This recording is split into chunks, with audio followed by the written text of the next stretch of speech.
As 2013 wound to a close, NASA's Exploration Systems Development Division powered through an array of tests and milestones. Vehicle manufacturing, facility construction, and systems testing for NASA's all-new Space Launch System are progressing rapidly. Meanwhile, Orion and the Ground Systems Development and Operations programs prepare for the upcoming launch of Exploration Flight Test 1. The Orion Stage Adapter Diaphragm is a lightweight composite structure that protects the Orion crew capsule from hazardous gases produced by the upper stage engines. The diaphragm was recently pressure tested by joining it to the adapter and sealing with a vacuum. This pressure test simulated atmospheric conditions the hardware may experience during flight and is another essential milestone to ensure crew safety. The Space Launch System's Adaptive Augmenting Control System was tested at the Armstrong Flight Research Center in November. To test the system, SLS's automated avionics computer was installed on one of NASA's versatile FA-18 jets for analysis and validation. The Adaptive Augmenting Controller is an autonomous course correction program designed to instantly detect and adjust to unpredicted changes in flight. By exercising the system in an FA-18 research jet, engineers were able to run dozens of scenarios on each 90-minute flight.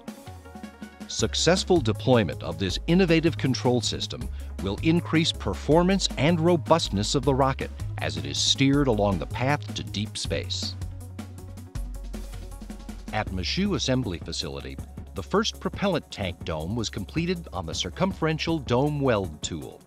The massive propellant tanks used on the SLS core stage are unlike any that have ever been made before and require new tools and processes for construction.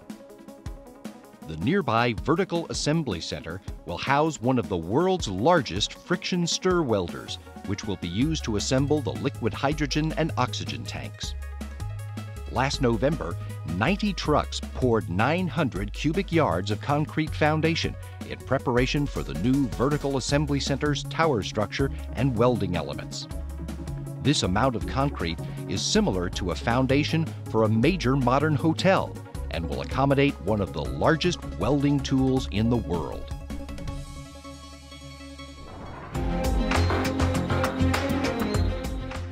With the launch of Exploration Flight Test 1 less than a year away, the Orion program is conducting more frequent, critical testing. In October at the Kennedy Space Center in Florida, the avionics system was installed in the crew module and powered up for the first time. The spacecraft came to life and performed as expected in a series of system tests. In December, NASA's Super Guppy arrived from New Hampshire, carrying Orion's most critical safety component, the ablative heat shield. The world's largest and most complex heat shield will protect future crews as the capsule plummets through the Earth's atmosphere, traveling more than 20,000 miles per hour. The heat shield will experience temperatures nearing 4,000 degrees Fahrenheit. Orion's service module was lifted for a test fit to the spacecraft adapter it will use on Exploration Flight Test 1. With the help of an air-bearing pallet, the adapter was positioned beneath the service module for alignment. A modified version of Orion's launch abort system was completed for the spacecraft's first mission. The launch abort system consists of 3 motors: the main abort motor, the attitude control motor, and the jettison motor. Because Exploration Flight Test 1 is an uncrewed launch, only the jettison motor of the abort system will be used to separate the structure from the crew module. Across the country in Sunnyvale, California, Lockheed Martin conducted secondary testing of the fairing panel separation from Orion's service module.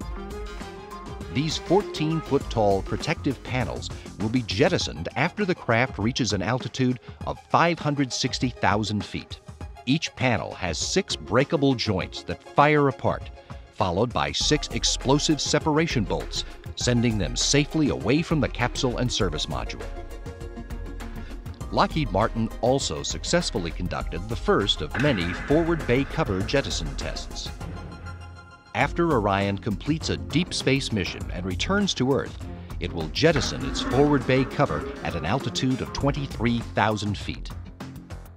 The cover protects the crew during launch, flight, and re-entry, but must be jettisoned to allow Orion's main parachutes to deploy.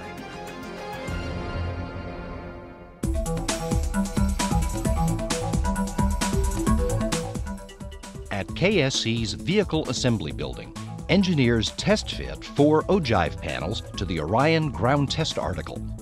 These 4 panels will cover the Orion capsule during launch and attach to the launch abort system. The ogive panel confidence fit was one of many tests designed to simulate the procedures for manufacture, assembly, and stacking. Although NASA and the U.S. Army may seem like unlikely collaborators, both agencies face the same challenges of keeping their men and women safe from chemicals and explosive projectiles. This mutual interest led to NASA's acquisition of 4 mine-resistant, ambush-protected trucks for use as emergency escape vehicles from Launch Complex 39. The 40,000-pound MRAPs came from Red River Depot in Texas and will be ready for use after some minor modifications. Launch Complex 39 is also getting an upgrade to its mobile launcher. The 405-foot steel tower is being reconfigured and strengthened to accommodate the weight, size, and thrust of the SLS vehicle. After a successful year of construction and testing in 2013, NASA's Exploration Systems Development Division looks forward to its biggest test yet, the flight of EFT-1 in the fall of 2014.